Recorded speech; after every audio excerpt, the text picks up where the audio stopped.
This is the weekly review for the week of December 27th to December 30th, the last week of 2023, as well as this week's Sunday preparation. So, coming into the week, I didn't really have a bias because price closed last week pretty much right at the weekly opening price. So, we pretty much just consolidated, and it turned out that this week played out really the same way. So I wasn't expecting too much um, in terms of clean setups to occur. So on Monday, I was just really watching price to see if it would give any potential short-term setups. And I saw that we had a small Judas swing above the 12 a.m. opening price, as well as this Asia high SMT. And then at 8:30 opening, we didn't have a Judas swing. So that to me indicated that price was really bearish because it didn't have the ability to rally above either of those opening prices. So I just marked out this multiple time frame inefficiency, and I was seeing if price could come up into premium to get a short, um, but we never did that. And in typical fashion with these very heavy bearish days, we just ever so slightly dipped into the fair value gap and then immediately sold off, not giving us an opportunity to get in at premium. And then we came down and we had a failure swing SMT with previous day's low. And as soon as I saw this bullish displacement coming up, I started getting interested in the charts to see if we could get a potential long opportunity, but we never broke market structure. So I wasn't interested in price coming back up or coming back down into this fair value gap, and it didn't turn out into anything. We just ended up consolidating the rest of the day. So not much happening on Monday's trading.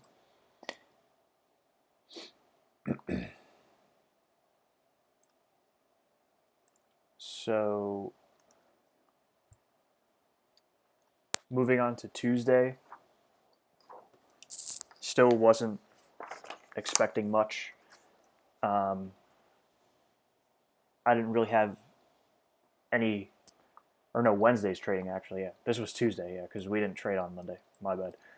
Um, so on Wednesday, I still didn't have any clarity on what the week wanted to do. So I was really just waiting to see what price did, and I saw that we were in this consolidation, and then at the 9:30 open is when we had some action where we took sell side with Asia low, and then we took buy side up here, and we had two SMTs. So I didn't I didn't know what price we wanted to do, so I just waited, and eventually at around 10:30 we had displacement down, breaking this bullish raid low, and then we also broke the opening range low at 10:30. So that's what got me interested in a potential short to previous day's low, but we never returned back into premium here, and we just continued down, taking previous day's low and Friday low. And then here we ended up having a SMT with previous week's low, a failure swing. And I was watching this displacement up, but I never set a limit for this trade just because I wasn't sure on the bias, and the low here was made at 12:20, so this was still too early for a daily power 3 setup. If this low was formed in sometime later in the PM session, like 2 p.m. ish, um, I probably would have been more interested. but I didn't know if this was going to be a retracement into this Fair Valley Gap and then it was going to sell off, or a retracement into here and then RTO to this Fair Valley Gap and continue higher. So because I didn't have any bias to work with, I just passed on this setup, and it would have failed anyway. So just not a high probability setup.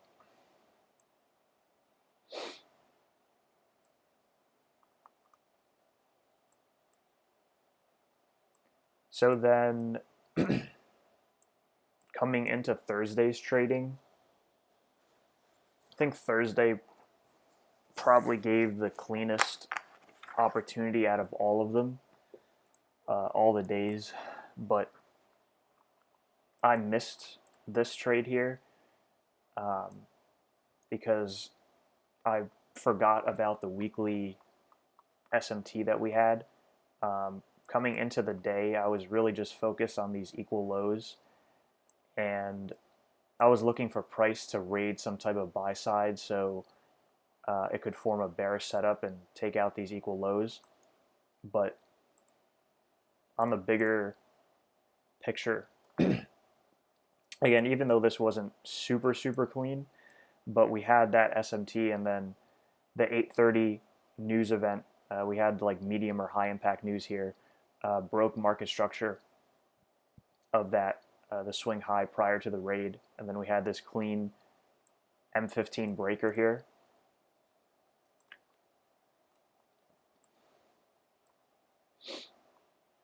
Also to note, we had a very small Judas swing below the 12 a.m. opening price, signaling that its potential price is potentially bullish because it can't dip below the 12 a.m. price. And then the same here with the 8:30 price. We never were able to get a Judas swing below that. And we had this institutional order flow entry drill at 9:30 into this Fair Valley Gap here and breaker from the previous day. So I totally missed the context of that setup. But in terms of the week as a whole, I think this was probably the cleanest setup to be had. And price just continued rallying higher for the rest of the AM session. And then the PM session was really just consolidation and nothing happened. So moving on to Friday.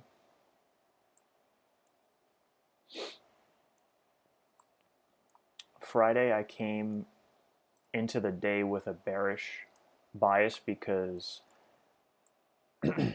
we took, on Thursday, we took previous day's high liquidity, so that's external liquidity, and we also had an SMT here, and we had that internal liquidity here, these Fair Valley gaps. So this would be what ICT calls a low resistance liquidity run, and price should have a very easy time coming down and filling in these Fair Valley gaps. So that's why I was looking for a short on Friday, and to add more confluence, we had no Judas swing above 12 a.m. opening price, so price was heavily bearish, and I was anticipating a potential small Judas swing above the 8:30 opening, and that's what we ended up getting here with this low time frame NAS SMT, and we broke market structure to the downside. So I ended up, this was a M5 break in market structure. Now there was no M5 Fair Valley Gap created, just a M2 Fair Valley Gap and an M3 Fair Valley Gap, and that's above the M3 Fair Valley Gap is where I put my stop loss. And because of all of those confluences, I decided to enter in on the 2-minute time frame here, and that's where I took a loss The executions were showing up before, but not sure why they're not showing up now. But yeah, I took a loss here. Price initially started going into my favor, but then we ended up reversing, and not exactly sure what the fuck happened, because in the PM session we ended up coming down and filling in that H1 fair value gap that I was looking to get filled. This low resistance liquidity run fair value gap here.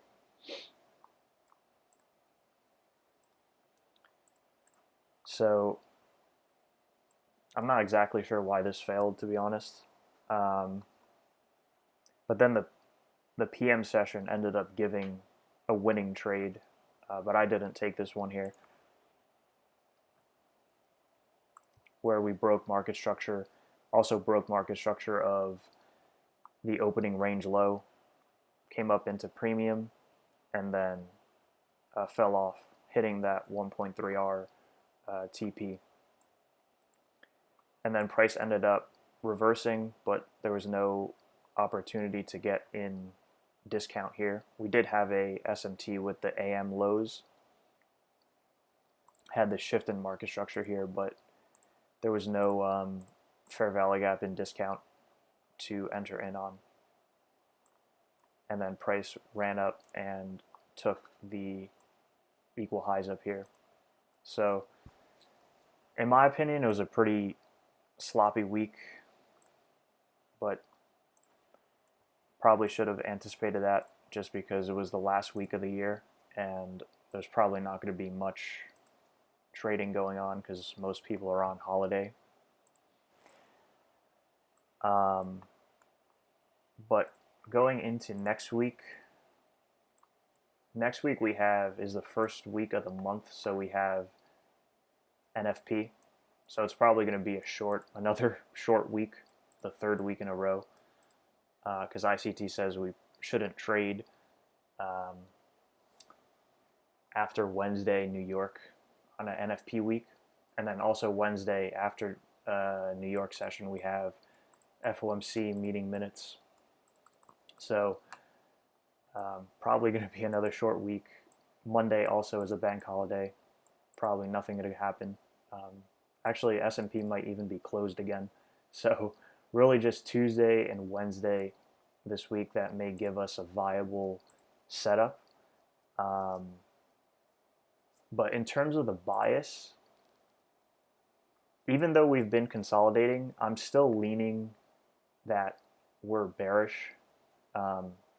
That this here is the quarterly shift, and we're going to start attacking sell side now.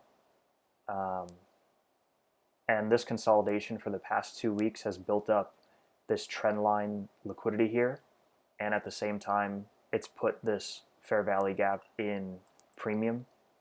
I use this high of the H4 range just because this high looks a bit extreme, but even if you use this high, a portion of the fair value gap is still in premium. But I think that this is the clearer displacement range to use. So we take off some of this extra clutter here. We have, so yeah, on the daily chart, I'm thinking that we come up into here and then go down. And on the hourly, I think it supports that because we have this SMT with previous week's low here, and we've had displacement up, returned into discount of the displacement range here, right? Rebalanced the low resistance liquidity run, and now we're having displacement up, and we have this hourly order block and this hourly fair value gap. So, and then also we have these nice equal highs resting just below this untested daily fair value gap as well as hourly fair value gap. So my kind of game plan, and then as I said, this liquidity here. So my game plan for next week is price to do something like this and then fall off a cliff, basically. Um, so hopefully we get some type of potential long setup in here. Um, Probably not going to be able to get a low time frame short setup because probably NFP is going to be here, and NFP could cause the big displacement down, bearish displacement down that I'm expecting from this daily fair value gap. So really, we'll see what ends up playing out in price. Hopefully, we can get a long setup in here, Tuesday or Wednesday's trading. So yeah, that's what I'm thinking for S&P. And then quick update to silver and gold. I've just been looking at more commodities because ICT said to pay attention to commodities. Silver hasn't really done much in terms of forming a swing high for a potential retracement. And the only thing I'm nervous about is that the seasonal tendency suggests price to just continue on skyrocketing up for January and February's trading. I was hoping for a potential retracement in December, but we didn't really get that. So that's the only thing that's got me a little bit anxious because this chart just looks so clean and I really want to get an entry in here. So I'm going to keep watching this. And then the same thing with gold. I took a look at gold, and gold has a similar seasonal tendency that in the beginning of the year, January, February, we just rally up.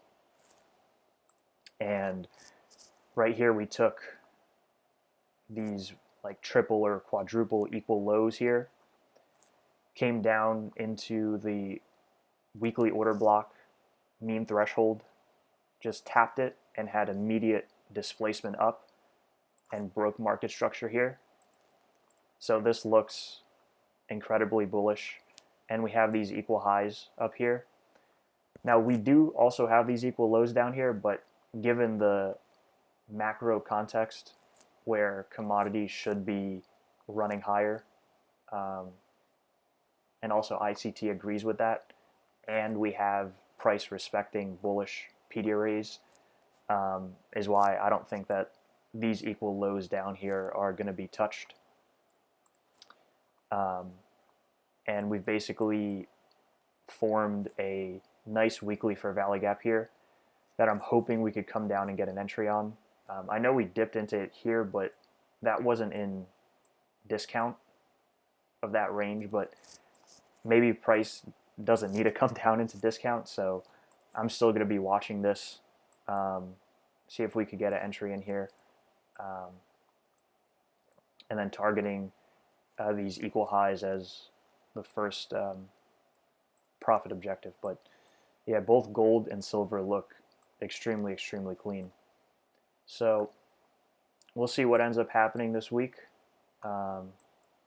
Third short week in a row, so we will hope for the best.